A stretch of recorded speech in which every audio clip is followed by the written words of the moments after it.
Hi, and welcome to the show where we share the stories of the many who intersect with our healthcare system but are rarely heard from. My name is Kevin Poe, founder and editor of Kevin MD. Today on the show, we have Shannon Sovendal. He's an emergency physician.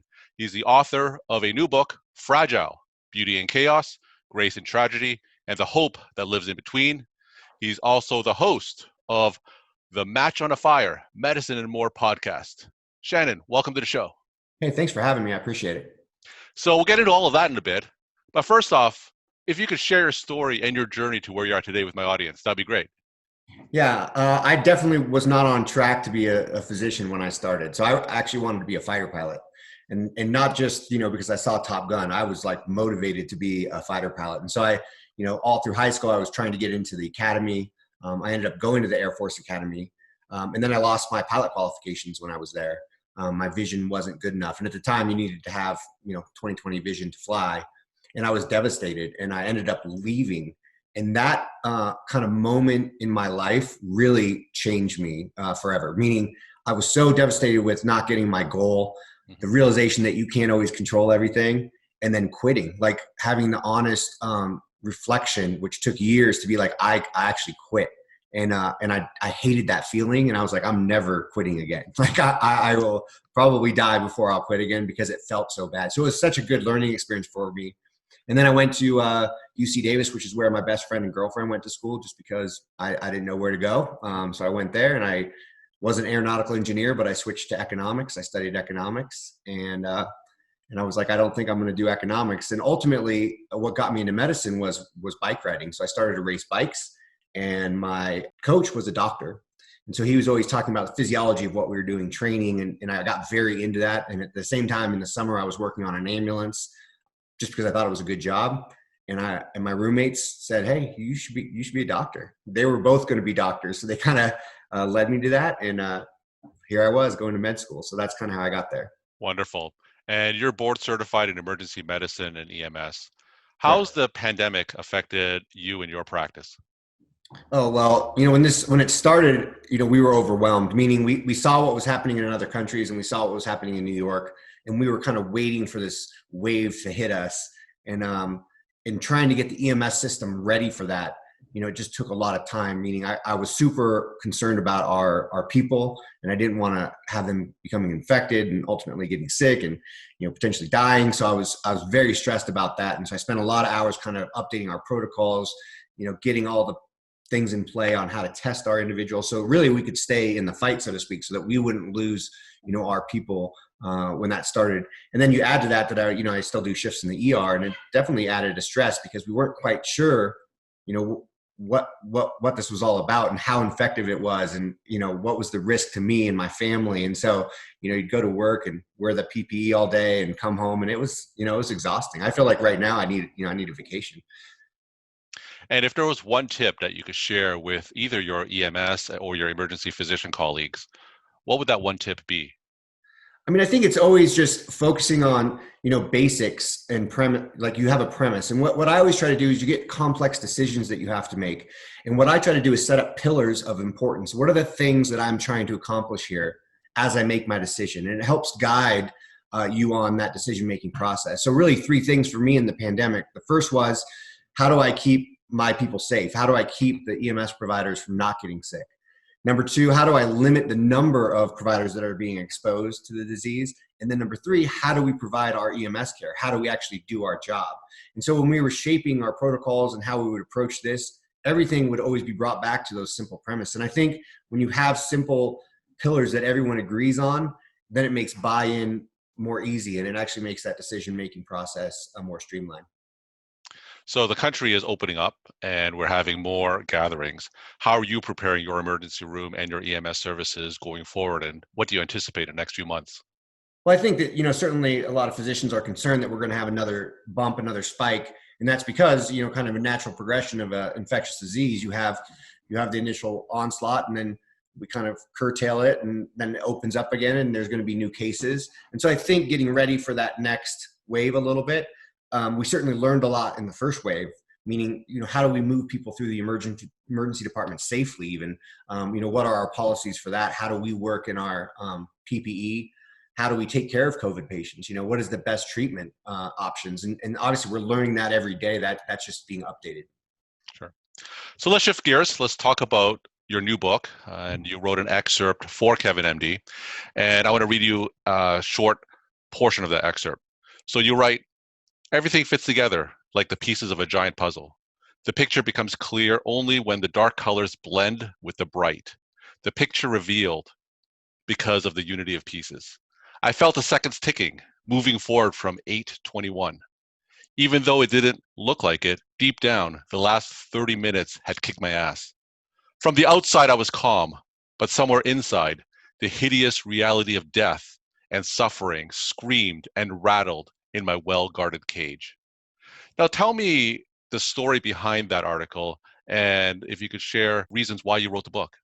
Yeah, this is really that really kind of sums up the feeling that I was having that made me write Fragile. And I think a lot of doctors, ER doctors, we like the excitement. We want to be the hero, meaning like, who will answer the call? I'll answer the call. I'll step into the fray and take care of these people.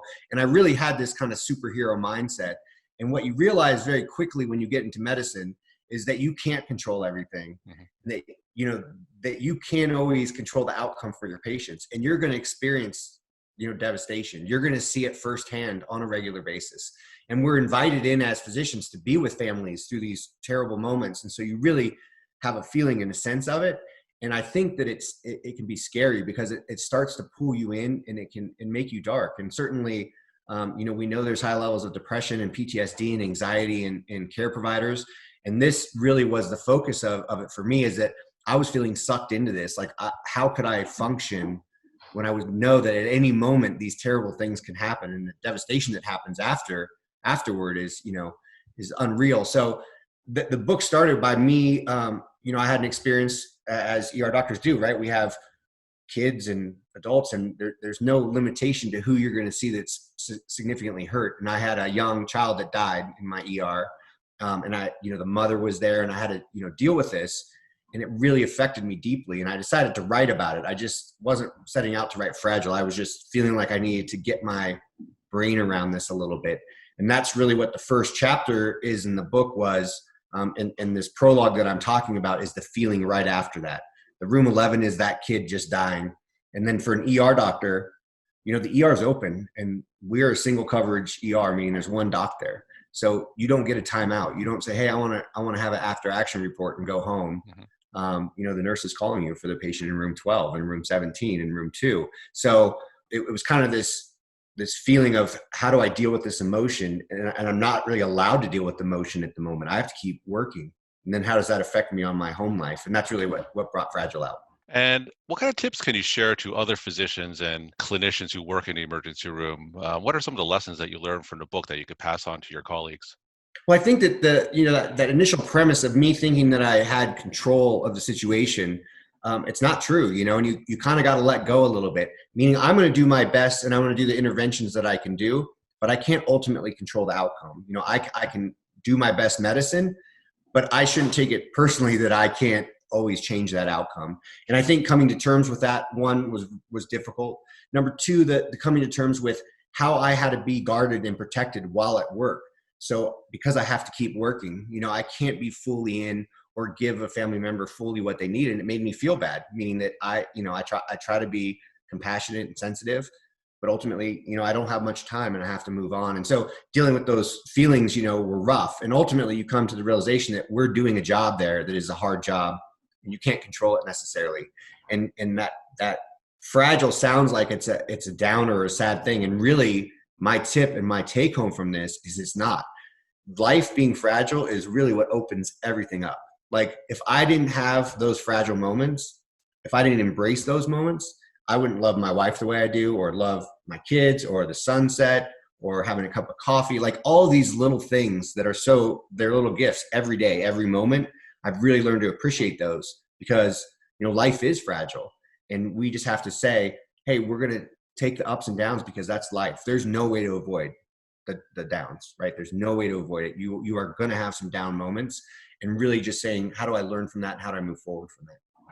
So you clearly have a lot on your plate. You have the podcast, you have the book, you full-time emergency physician, you have a beautiful family. What's something that you've been particularly curious about or passionate about in the last few months? Well, I'll kind of switch that a little bit. What is my real release is jujitsu. So, people who don't do jujitsu, it's like a wrestling art. You get to go essentially fight somebody without hurting them, right? Mhm. And you really have this super hard workout while you're doing a chess match. You have to think through it while you're working at the extreme. And I found that it really, relieves my tension, and it really is a nice outlet for me. So when I have all these stresses from work, Mhm. I go to jujitsu. And it's funny because I can get a sore neck and I can't turn my head to the left. And I tell my wife I'm going to jujitsu, and she's like, "Are you crazy? Why would you go to jujitsu when your neck hurts?" But after I go there, then I feel better. It's my tension that's the problem. And so what I've really noticed is that during the pandemic, which is, obviously stressful, you can't go to jiu-jitsu, right? Mhm. That's a sport that's not conducive to Sure. Yep. pandemics. And so really for me, I've had to focus on other things for an outlet. And I think it's really important to focus on an outlet. One, I think you have to exercise regularly. And then two, I enjoy playing the piano and the guitar, and I've really focused more on that during the pandemic. I get my exercise out of the way, and then I try to release with doing those artistic things. Wonderful. Thank you so much, Shannon, for sharing your story, insight, and wisdom. My final question: what's your take-home message for the Kevin MD audience? Yeah, life's fragile, and life being fragile is not a bad thing. That means that we are open to experience fully. You get the highs and the lows. We need it all because that opens the spectrum of our life. So again, embrace every moment that you have because life is fragile, but it makes those moments so real and so awesome. Thank you so much. On the show, we have Shannon Sovendal. He's an emergency physician and the author of Fragile: Beauty and Chaos, Grace and Tragedy, and the Hope That Lives in Between. Shannon, how can people find you? You can go to my website, drsovendal.com. That's DRSOVNDAL.com. You can type in, Match on a Fire pops up, or Fragile Beauty and Chaos. The book will pop up. So if you go to the website, I'd love to hear from you. So leave a message, shoot me an email. Fantastic. Thank you so much for being on the show. Hey, thanks for having me.